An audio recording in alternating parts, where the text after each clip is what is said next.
morning. This class is about anti-anginal drugs. That means the drugs used to abort or terminate angina pectoris. Angina pectoris is one of the most commonest presenting features of patients in cardiac casualty. So in this class we will discuss about angina and the groups of drugs that are useful in the management of angina. Coming to angina pectoris, it means transient episodes of myocardial ischemia. The patient presents with recurrent episodes of substernal or retrosternal pain, and sometimes there may be radiation of the pain also there. That means the pain can be radiated either to neck or to the upper limb. This should not be confused with myocardial infarction. Infarction means there is histopathologically there is death of the tissue, but in angina pectoris there is only features of ischemia, not the tissue death. And the major culprit behind this angina pectoris is there is an imbalance occurs between the oxygen requirement and oxygen supply of the myocardium. Just imagine a case of normal heart, and at rest this heart is working in a normal rate, and the myocardial demands it's usually meet up by the coronary blood flow. And if this normal heart is in a situation of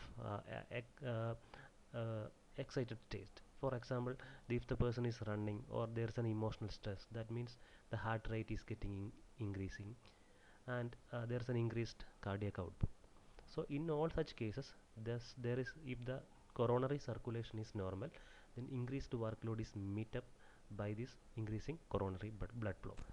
And in certain different situations, say for example, if there is an atherosclerotic block or there is a vasospasm of the coronary vessels and the oxygen demand is increased, for example after running or exercise, but in such situation the increased demand cannot be met up by this coronary blood vessel because of the pathophysiology.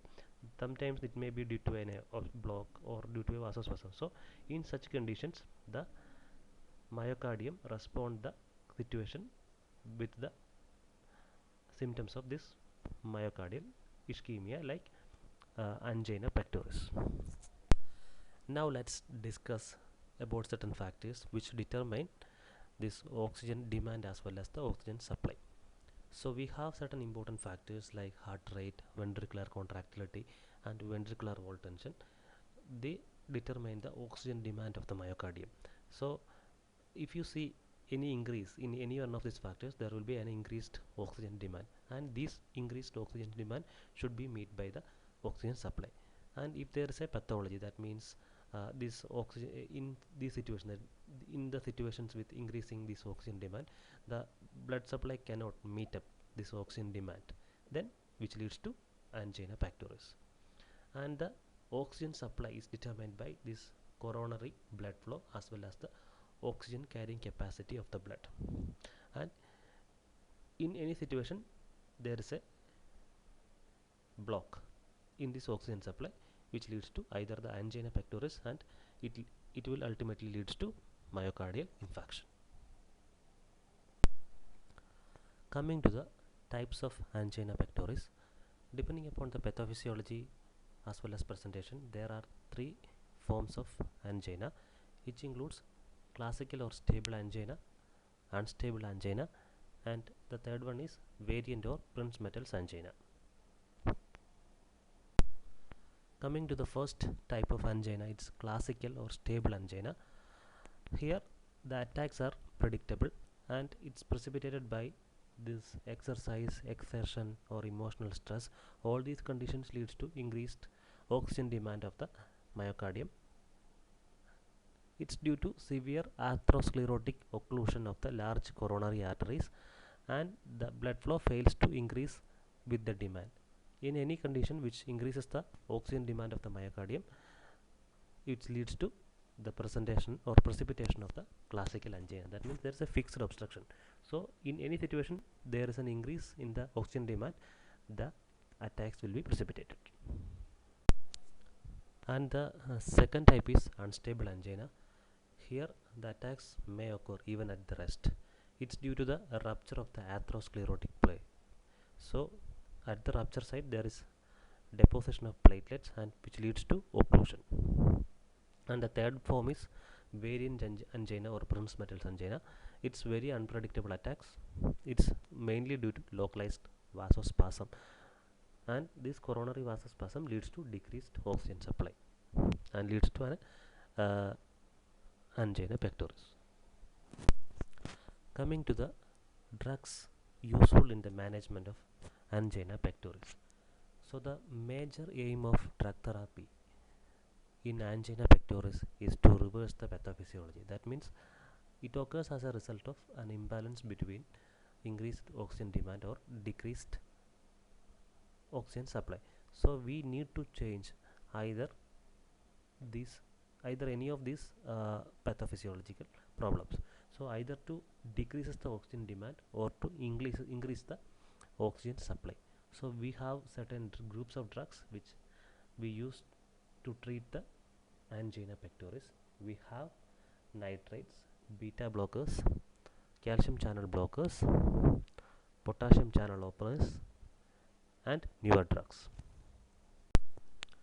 This diagram shows the pathophysiology of myocardial ischemia as well as the major action of some drugs which are useful in the management of angina pectoris.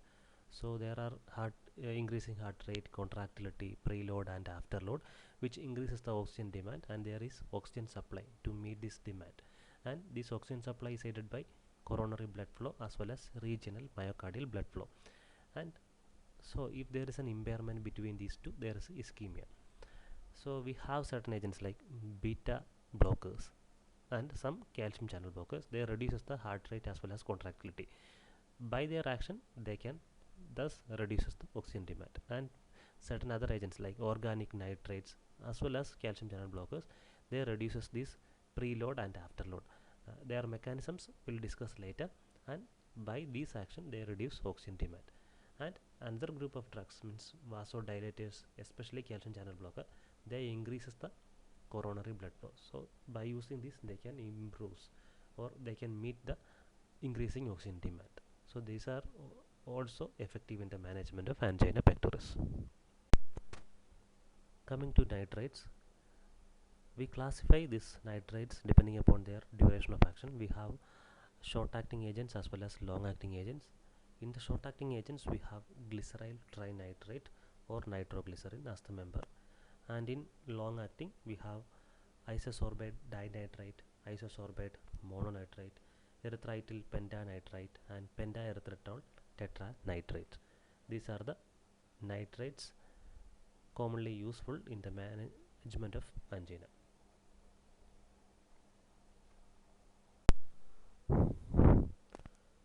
Now let's discuss about the mechanism of action of these nitrates. They are prodrugs of nitric oxide. That means they releases an active moiety known as nitric oxide. These nitrates are denitrated in the smooth muscle cell to release an active free radical nitric oxide, and these nitric oxide activate an enzyme known as guanylyl cyclase. These guanylyl cyclase convert guanosine triphosphate or GTP into cyclic guanosine monophosphate CGMP, and this CGMP which leads to the dephosphorylation of myosin light chain kinase.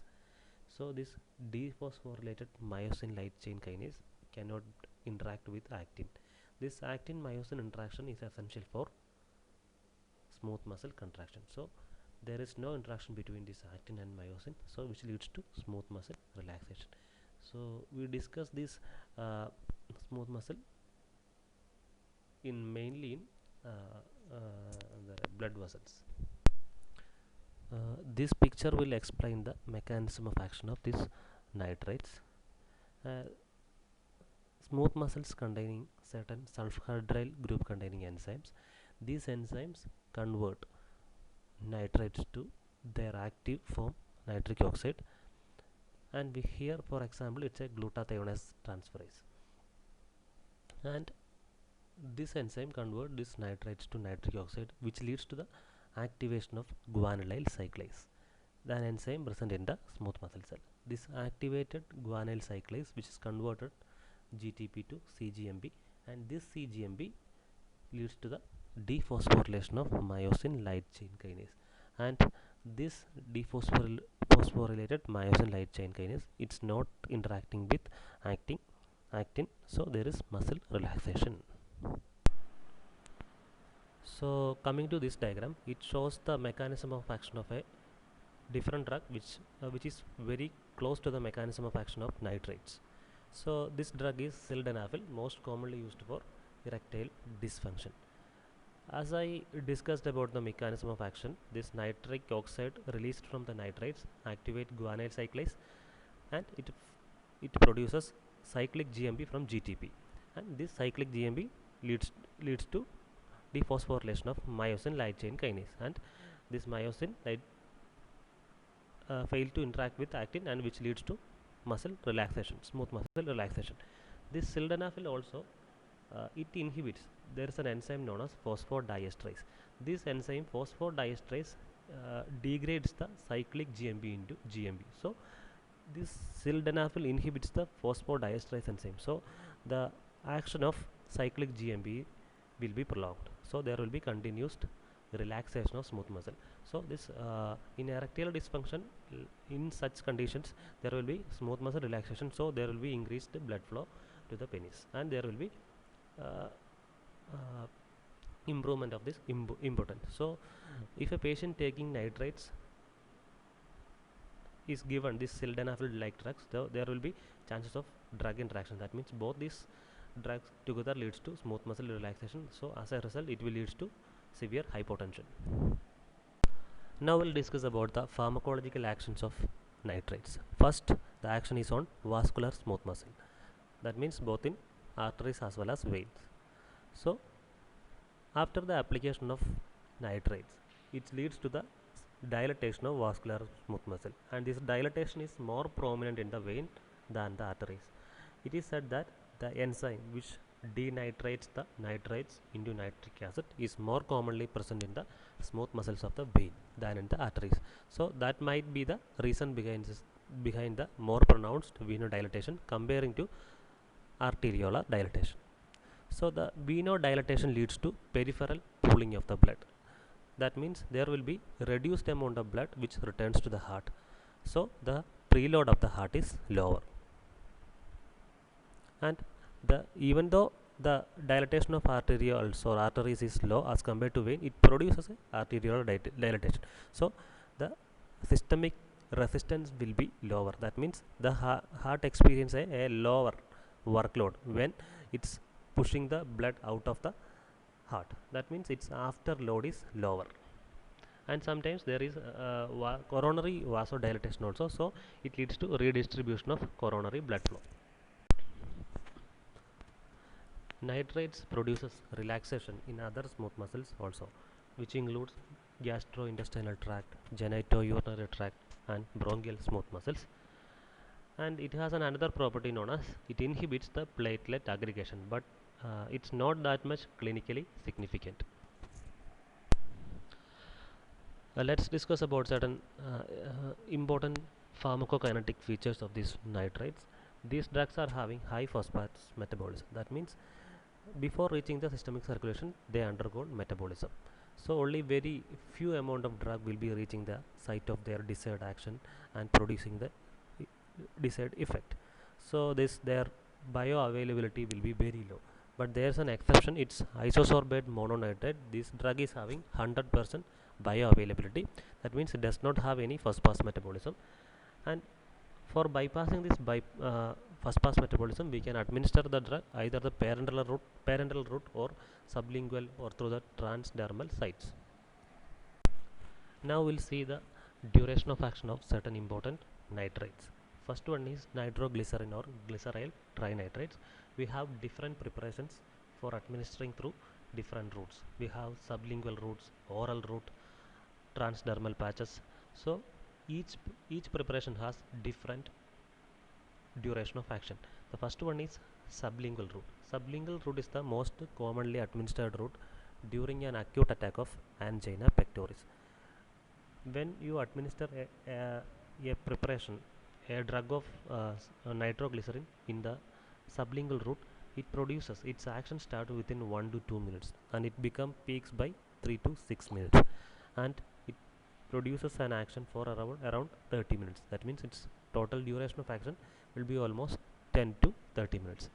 And if you administer the nitroglycerin through in an oral sustained form, it leads to the action for 6 to 8 hours, and a slow release transdermal patch will give you an action for 8 to 10 hours. The second agent is isosorbate dinitrate. We can administer this drug either through the sublingual route or through the oral route. The sublingual routes, this isosorbate dinitrate will produce an action in within 5 to 8 minutes, and it lasts for 1.5 to 2 hours, and it's slightly longer than this nitroglycerin, and on oral administration it produces an action for 4 to 6 hours. We have isosorbate mononitrate. It's the nitrate with 100% oral bioavailability. Its action will be lasting for 6 to 10 hours. Now let's see some important adverse drug reactions caused by these nitrates. So the major effect of these nitrates is vasodilatation. It produces vasodilatation in veins, arterioles, coronary vasculature, then meningeal vessels, cutaneous vessels, etc. So that vasodilatation in meningeal vessels, which leads to the throbbing headache, and in face or cutaneous vasodilatation leads to flushing, and vasodilatation definitely produces postural hypotension as well as syncope. And following this postural hypotension or syncope, there will be a compensatory sympathetic overactivity. That means which leads to palpitation as well as sweating. And sometimes these nitrates, especially this pentaerythritol tetranitrate, can produce a drug rush. And further, this nitrates leads to methemoglobinemia. That means the ferrous form of iron in the hemoglobin will be converted into ferric form. So this here ferric iron containing hemoglobin will not be able to carry the oxygen. So it leads to methemoglobinemia. If the condition is severe, it should be treated with IV methylene blue. And there is another condition which is known as tolerance. That means if you administer this nitrate repeatedly in a high dose, it leads to attenuation of the hemodynamic as well as anti-ischemic effect. So that means if you continuously expose a patient with high doses of nitrate, it will not produce the expected hemodynamic as well as anti-ischemic effect. So what is the mechanism behind this tolerance? It could be due to the depletion of the SH radicals in the tissue, or there is increased generation of free radicals, or decrease in the mitochondrial aldehyde dehydrogenase. That means the major factor is there will be depletion or degradation of the enzyme which degrades the nitrates into nitric oxide. So there will be decreased production of nitric oxide. So less production of nitric oxide means less generation of cyclic GMP and less muscle relaxation. Now how can we avoid this nitrate tolerance? That means we should provide the time for synthesizing new enzyme. That means we should use either this drug for intermittent therapy. You should not expose the patient continuously, and there should be an at least 8 hours nitrate free interval in the patient body. So in this meantime, the patient body can synthesize new enzyme. So this new enzyme can dehydrates nitrates into nitric oxide and leads to the desired action. And there is another condition known as Monday disease. That means it's mainly seen in people who are working in fireworks producing factories. That means these fireworks may contain nitrates contents. So when they expose to these nitrates, no, it will leads to vascular changes. That means there is postural hypotension, syncope, etc. So these conditions usually seen on Mondays. That means when they are coming back from weekend, there will in weekend there will be usually a holiday, and after that when they rejoin the work on Monday, first during that time only they experience this vascular effect, and after that when they continuously expose it, these effects will be lower. Now let's see some important drug interactions of these nitrates. If you administer any drugs which produces hypotension along with these nitrates, which leads to severe hypotension. That means these vasodilating agents like phosphodiesterase inhibitors or other agents like, for example, calcium channel blockers or sodium nitroprusside, all those things which leads to severe or dangerous hypotension. This phosphodiesterase enzyme is more or less acting similar to these nitrates itself. They are acting in the cyclic GMP pathway itself, and the other agents like calcium channel blockers or sodium nitroprusside, they are acting in a different way, but the ultimate result will be vasodilatation and hypotension. So together these drugs will leads to dangerous hypotension. Now we'll see the important uses of these nitrates. As we already said, the prime important uses are angina and acute coronary syndromes, and another use is congestive heart failure. So in congestive cardiac failure, because of the peripheral venous pooling, the amount of blood reaching the heart will be low. So the amount of workload delivered by the heart will be very low, and there will be another advantage is that there will be reduction in the pulmonary congestion also. So these two factors, reduced workload and reduction in the pulmonary congestion, will provide symptomatic improvement in patients with congestive heart failure, and it can be a beneficial agent in severe hypertension and in smooth muscle spasmodic conditions like biliary colic or esophageal spasm.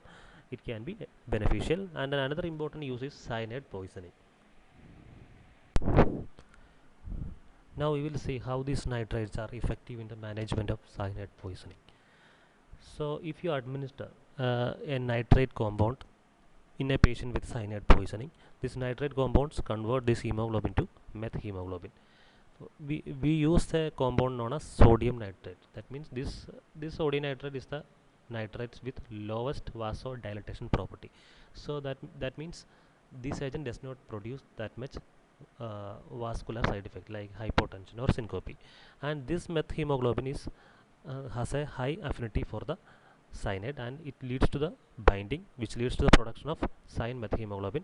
And during this time, if you administer a second compound known as sodium thiosulfate, there will be formation of sodium thiocyanate as well as methemoglobin, and this sodium thiocyanate will be released through the urine, and the patient can be escaped from the cyanide poison. This flowchart shows the effects of nitrates in all together. So by venodilatation, it leads to reduction of the preload, and by the dilatation of arterioles, it leads to reduction of afterload too. So both these things together leads to reduction in the oxygen demand of the myocardium, and this effect is useful in stable angina. And its vasodilatation on coronary arteries will be effective in increasing the blood oxygen supply to the myocardium. So that's effective in variant angina. And another very minute action, that means it inhibits the platelet. So it said that it can be effective in unstable angina also. So these nitrates we use for two important cardiac conditions like angina as well as congestive cardiac failure. And in angina, for rapid relief of acute angina, we use a 0.3 to 0.6 milligram of glyceryl trinitrate sublingually, and it produces relief within 1 to 2 minutes. And we can use this for acute attack as well as for chronic prophylaxis. Chronic prophylaxis is we use mainly in oral tablet form, and in congestive cardiac failure by reducing the preload, and it leads to decrease in the effective n diastolic volumes. That means the amount of blood after the diastole in the heart will be low, so the heart has to work a little bit low, and thus it improves the LV function, and also it reduces the venous congestion. Now we'll see the second important group of drug in the management of angina pectoris. We have this beta blockers. That means the agent which blocks the beta adrenergic receptors. You might have studied in detail about these beta blockers in the ANS class. Here we will see the only relevant points of these beta blockers in with respect to this angina pectoris. The effects of beta blockers in cardiovascular system include negative chronotropic, negative inotropic, and reduction of the arterial BP. Chronotropic effect means heart rate. That means it leads to reduction of the heart rate, and inotropic effect means force of contraction. These beta blockers lead to reduction of the force of contraction, and there will be reduction of the arterial BP. So all these three effects together leads to reduced work of the heart.